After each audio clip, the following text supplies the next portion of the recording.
Hi friends, I am Sudhir Kudlu. ಎಲ್ಲರಿಗೂ ನನ್ನ ಹೊಸ ವಿಡಿಯೋಕ್ಕೆ ಸ್ವಾಗತ.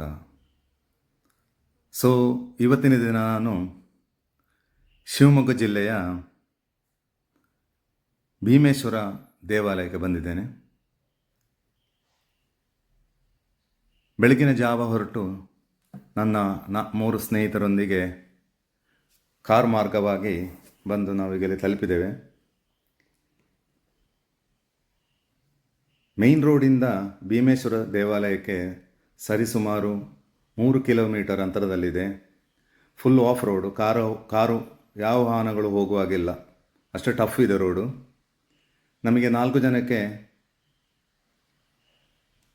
ಜೀಪಿನವರು 300 ರೂಪೀಸ್ ಚಾರ್ಜ್ ಮಾಡಿದ್ರು.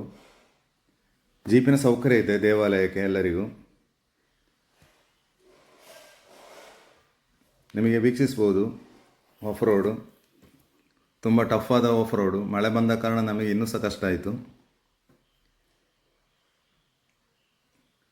ಕಾಸರಗೋಡಿಂದ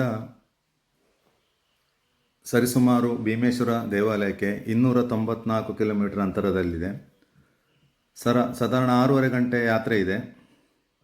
ಇಲ್ಲಿಂದ ಜೋಗ್ ಫಾಲ್ಸ್ ಕೂಡ ನಿಯರೆಸ್ಟ್.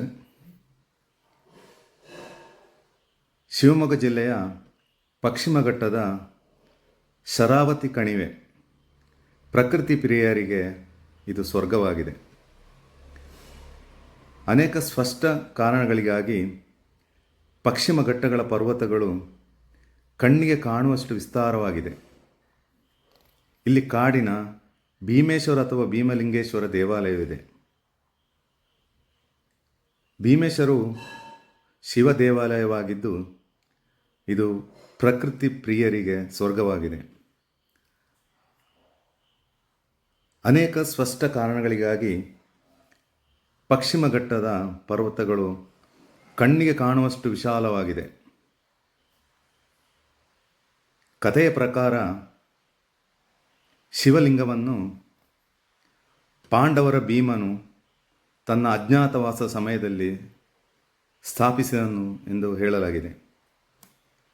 ಈ ಕಾರ್ಯವನ್ನು ಗೌರವಿಸಲು ಇಲ್ಲಿ ದೇವಾಲಯವನ್ನು ನಿರ್ಮಿಸಲಾಗಿದೆ. ಹಾಗಾಗಿ ಈ ದೇವಾಲಯಕ್ಕೆ ಭೀಮೇಶ್ವರ ದೇವಸ್ಥಾನ ಎಂದು ಹೆಸರಿಡಲಾಗಿದೆ.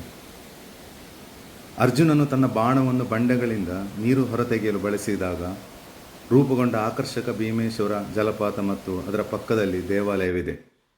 ನಿಮಗೆ ಅದು ವೀಕ್ಷಿಸಬಹುದು. ದೇವಾಲಯಕ್ಕೆ ಹತ್ತಲಿಕ್ಕೆ ತುಂಬ ಸ್ಟೆಪ್ಪುಗಳು ಕೂಡ ಇದೆ. ನಾವು ಹೋಗೋ ಸಮಯದಲ್ಲಿ ತುಂಬ ಮಳೆ ಇದ್ದ ಕಾರಣ ಸ್ಲಿಪ್ ಆಗ್ತದೆ. ತುಂಬ ಜಾಗ್ರತೆಯಾಗಿ ಮೇಲೆ ಹತ್ತಬೇಕಾಗ್ತದೆ. ನೋಡಿ, ವೀಕ್ಷಿಸಿ.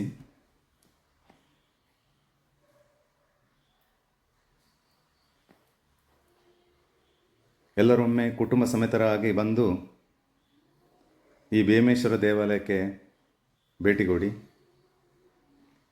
ಈ ವಿಡಿಯೋ ಇಷ್ಟವಾದಲ್ಲಿ ಲೈಕ್ ಮಾಡಿ, ಶೇರ್ ಮಾಡಿ, ಸಬ್ಸ್ಕ್ರೈಬ್ ಮಾಡದಿದ್ದವರು ಸಬ್ಸ್ಕ್ರೈಬ್ ಮಾಡಿ.